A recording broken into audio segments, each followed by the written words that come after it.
parents. Today is August 28th and it is Friday. We finished a whole week of school and it was a whirlwind, but I had a great time. So first we went over attendance. I had 3 students share their About Me posters. Then we moved into language arts. So week 2, 3rd grade language arts. Everything in this packet should be finished except for one page.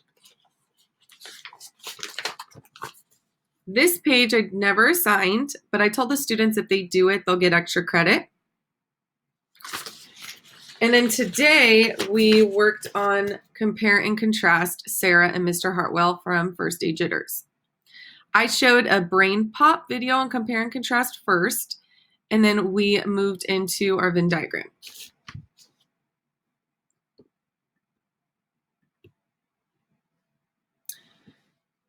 So we discussed that I want them to label the Venn diagram so they understand it. Different are on the outside circles. Same is in the center. Then contrast means different. They also need to label the top of their circles, their Venn diagrams, so we know who we're discussing. Students came up with some great items that Sarah is different than Mr. Hartwell. So she's not a morning person. She didn't want to get out of bed. She was nervous for school. I put no school. She does not want to go to school. She's a girl. She kept making excuses and she was being negative. Mr. Hartwell was a morning person, at least on that day, because he was trying to get her out of bed. He was snapping up those shades. He was being positive to get her to school. He says yes to school. He's ready for her to go. He's a boy. We pulled this information from the analysis that we did because we were discussing what they say or do. Students came up with all these and they did amazing. They are same way. They're the same because they're both married. They are animal parents because the dog and the kitten in the story. They're both people. They live together and they are both kind. From there, we went into vocabulary. So I broke the students up into breakout rooms, and they were supposed to share their sentences. A lot of students didn't finish sentences on the back of their cards. If they lost their cards, all they need to do is write a piece of paper, the vocab word, the definition, and the sentence with the picture, and I'll accept that on Friday. So after breakout rooms, I pulled them together, and they shared with me their sentences. So these are their sentences, and I'll leave them, and you can pause them.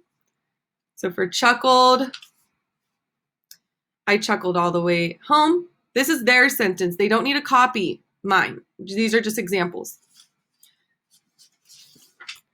Trudged. I trudged into my room because I'm sad. Fumbled. I fumbled through the snow and almost fell. Nervous. It was the first day of school, so Bella was nervous. Nonsense. A flying pig is nonsense and silly. So what I want them to do is have at least 6 words in their sentence. We only had 1, 2, 3, 4, 5. There was only 5 in this sentence, and I said, well, what's the definition? Why don't we further explain? And then we added and silly to make it 7 sentences. We then went into our test. So I explained to them that you can't fail. I'm not giving any Fs. I'm only giving not completed. So if they didn't do it, that's failing. So I'm trying to encourage them not to cheat, look things up. I want to know what they know. When I say test, it's really just a brain check. I call them brain checks because I just want to check their brains and see where they are at. So today we dissected each question and I read each question to them. I helped them restate questions for the writing part, but I set a timer and I gave them time to complete it. If they didn't complete it, that's okay. They can do it at home because they don't need to turn it in until Friday. But I'll show you how we dissected the questions.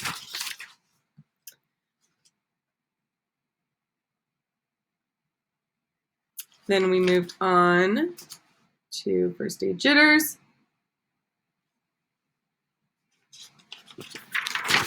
This, I know a few students needed to finish, so we dissected those questions.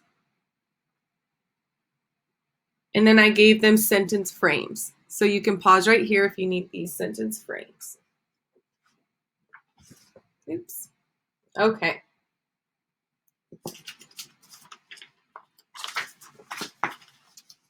We moved on to our emoji paragraph, which I'm so excited about because they should be finished now. So, like yesterday and the day before, they are pulling from this T-chart to write their paragraph. We left off here yesterday, so I'm going to move on to this one. My third emotion was happy. So I wrote, last, I was really happy. I underlined it in yellow. I explained to them that the yellow and red don't always have to be in the same sentence. They can be, or they could be separate. It doesn't matter. So I used the example of now creating a new sentence for my third elaboration. So I wrote, I was very happy because I met all my students. So this elaborate explains why I was happy. Last, they should already have written their concluding sentence for homework last week. So I wrote two, but I chose one, and I chose this one to write, and I just wrote it word for word. Wow, I was nervous, patient, and happy for the first day of school. For their homework with this, they need to finish it, and then I told them to cut out 3 emojis from the first page in this packet. And I cut out happy. That is my last emotion, so I'm going to put it over here. Patient and nervous.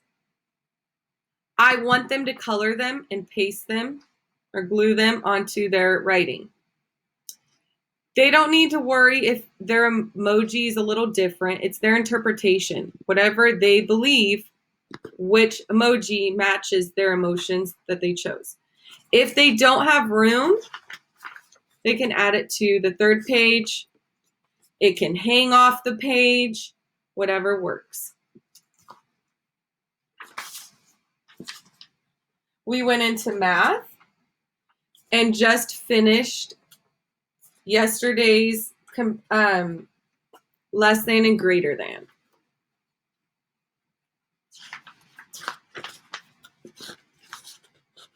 So here, in this page is the hungry alligator. We went over this. Then for bingo, this is where they got to use their M&Ms.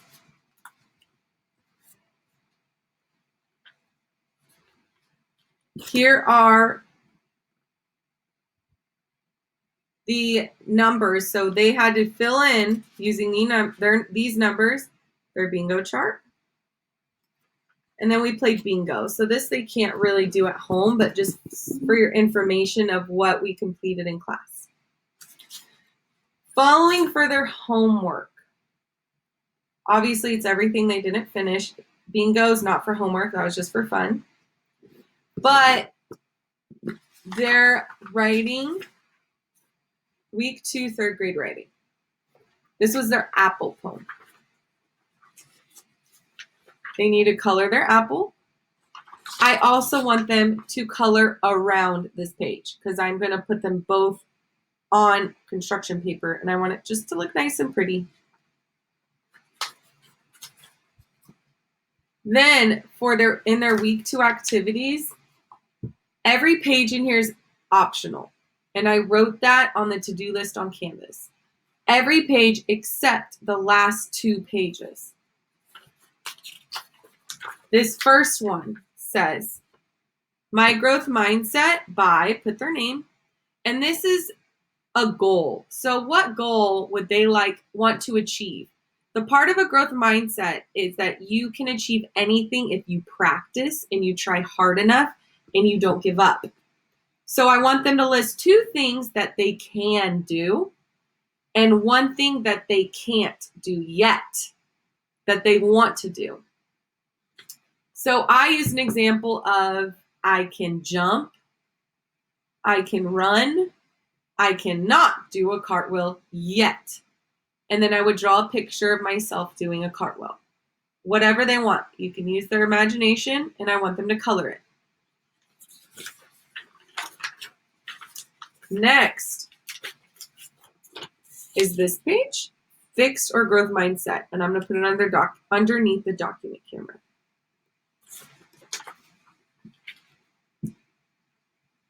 When you have a fixed mindset, it's where you think you are born a certain way and there's no way you can change it. So if you believe you were born not smart, no matter how much you study, no matter how much you try, you're not smart. So if someone says, I'm not good at math, they believe no matter, if they're in fixed mindset, no matter what they do, they'll never be good at math. Growth mindset is if you try hard enough, you work hard, you don't give up, you can achieve anything. And mistakes are good. Beautiful oops are good. So I want them to read these, cut and paste, where they believe someone with a fixed mindset would say and someone with a growth. So we practice with I failed. That would be someone in a fixed mindset. Because in a growth mindset, you never really fail. Failing is making a beautiful oops, a mistake. And you need to fail and make a beautiful oops to grow. So I failed would be a fixed mindset. I give up. Fixed mindset. You don't give up in a growth mindset. I'm going to train my brain.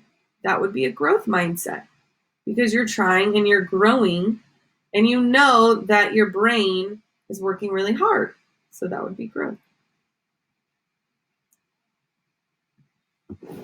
Students then need to read for 30 minutes and they need to put all their week 3 packets in their folder so they have it wherever they are on Monday. And that is it.